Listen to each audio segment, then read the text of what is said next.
Día.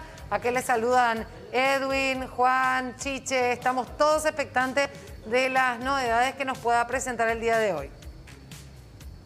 Buenos días, Gisela, y a todo el equipo de La Mañana de Cada Día. Bueno, realmente un placer volver a estar en contacto con ustedes. Y bueno, realmente con novedades, como siempre.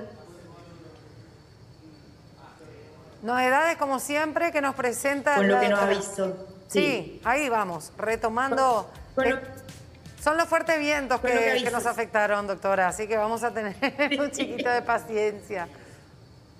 Con lo que avisó el ministro en estos días, justamente con el progreso del avance de la vacunación, mencionando de que los adolescentes de 12 y 17 años serán los próximos a ser vacunados, y que los adultos mayores de 50 años y personas con comorbilidades serán los próximos en recibir la tercera dosis, también para el personal sanitario que estarían recibiendo esa tercera dosis, y que se estima que para fin de año estarían realmente llegando a niños de 6 años para adelante.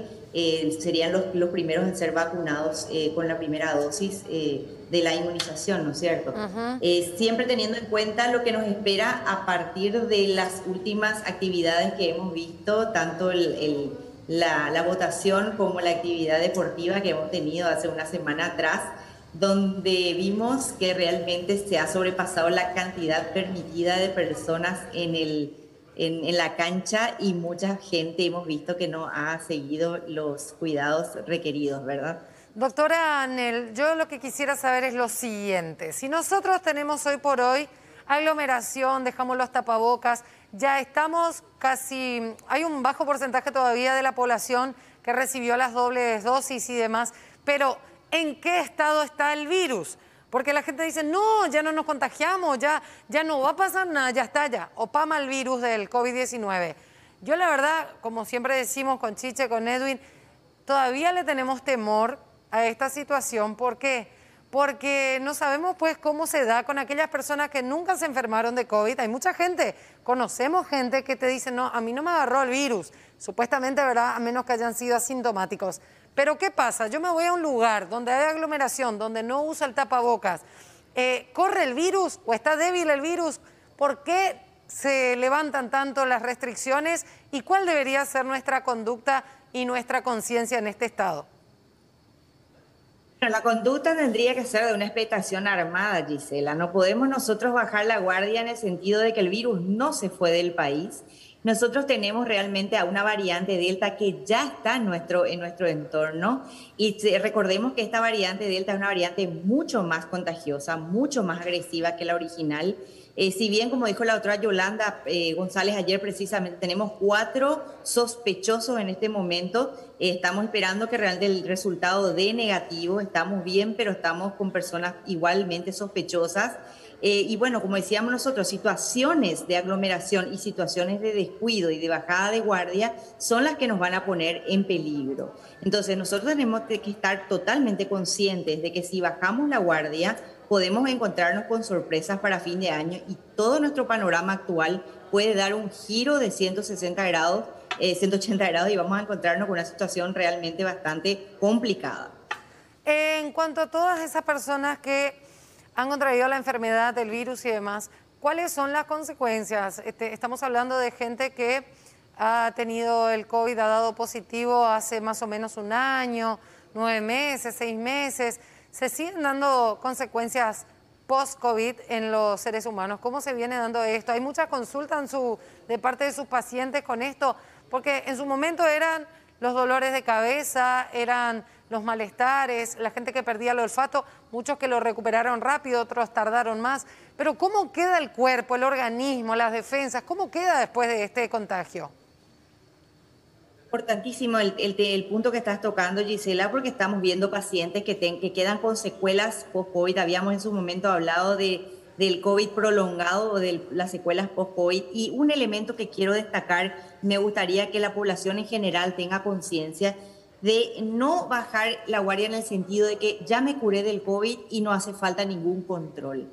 Un elemento que estamos encontrando bastante en la consulta diaria, y es el hecho de la elevación de un factor que es de la degradación de los coágulos que se forman en la sangre, que en su momento aquel paciente que tuvo COVID elevó sus valores de la coagulación, es decir, llegó a elevar valores de coagulación con riesgo de formar coágulos en la sangre. Se llama el valor del dímero D, y ese es un elemento que tenemos que seguir controlándolo. ¿Cuánto tiempo? No sabemos. Los primeros 3 meses, 6 meses, quizás un año, porque en el momento en que tuvo el COVID el paciente se elevó, pero posteriormente baja por momentos y durante el tiempo que le dimos la anticoagulación, pero luego vemos que vuelve a subir. ¿Cuál es el riesgo de esos valores? Que es como que la sangre se espesa como un yogurt, y el problema es que con una sangre espesa nos pone en riesgo de factores cardiovasculares como ACV, problemas cardíacos, infartos. La persona puede sentir que tenga la cabeza pesada, dolores de cabeza, mareos, dolores en las piernas, hormigueos en la pierna, los brazos. Entonces es muy importante que el paciente acuda a la consulta, que cuando tenga este tipo de síntomas, venga a la consulta. Independientemente a que no tenga síntomas, es importante que aquel paciente que tuvo COVID vuelva a sus controles periódicos, por lo menos durante los primeros 3 a 6 meses o un año después de esta enfermedad. Como es una enfermedad nueva, tenemos mucho que descubrir todavía sobre lo que nos deja luego de adquirirla, ¿sí? E igualmente las personas que han recibido la vacuna, tenemos que saber cómo quedamos después de la vacuna, porque son vacunas experimentales. Entonces, es importante también darle un seguimiento, ¿verdad?, a todo. Entonces, de hecho, siempre es la recomendación de todo esto para que podamos controlarle a nuestros pacientes. Todos tenemos que dar ese seguimiento. ¿Hay algún tipo de enfermedad que viene post vacuna, doctora, que se haya registrado en nuestro país o no? ¿Algún síntoma negativo que podamos decir, bueno, gente, por favor, si bien la vacuna puede salvarnos la vida, pero quizás, pregunto, de total ignorancia, la consulta que hago de saber, ¿no se derivó en algún tipo de inconveniente para algunos aquí en Paraguay? Bueno, tanto como enfermedad no, Gisela, pero sí el hecho de encontrar un poquito de valores elevados en el tema del dímero D, pero eso puede explicarse por el hecho de que parte de los elementos de la información del virus que se utiliza para crear la vacuna puede tener alguna cierta repercusión en cuanto a alterar un poco el valor de la coagulación, entre ellos lo que mencionaba el tema del dímero D. Por eso decíamos que es importante dar un seguimiento. Ahora, teniendo en cuenta que el costo-beneficio es mayor para el paciente, la inmunización es fundamental porque salva vidas. Partamos de esa base. De modo que inmunizarnos es importante para todos. Ahora, dar un seguimiento posterior también es vital. Es fundamental darle un seguimiento a ver qué cuestiones puede cambiar en nosotros a largo plazo, entonces tenemos que dar seguimiento. Si varía el dímero D, se altera o varía los valores, eso podemos nosotros solucionarlos en el consultorio, es decir, podemos darle un anticoagulante, podemos quizás darle una aspirinita si el paciente no es alérgico y podemos controlar. Esos son factores que son controlables, ¿sí? Nada que no se pueda controlar. Hasta ahora no hemos tenido casos realmente severos relacionados directamente a una vacunación, salvo que el paciente tenga una cuestión de base, una enfermedad puntual, pero no se han dado casos relacionados directamente a la vacuna, ¿sí? Okay. Entonces, fundamental es el seguimiento. El seguimiento es clave, tanto para pacientes post-COVID como para pacientes que reciban la vacuna, para poder darle un seguimiento periódico y poder conocer cuál es la evolución de las personas. Fabuloso. Bien, gracias por tantos detalles, doctora. Voy a hacer una consultita también. Nosotros, como siempre, de verdad, estamos aquí resguardados por los servicios del Migone. ¿La encontramos en el Migone, doctora? En el consultorio de la clínica Migone Villamorra, los días martes por la mañana de 7 a 9 y los jueves por la tarde, 16 a 18. Excelente, vamos a estar consultando y vamos a entregar resultados también pendientes, doctora. Un abrazo gigante para vos. Por favor, Gisela. Sí, yo sé, ¿me querés tirar la oreja?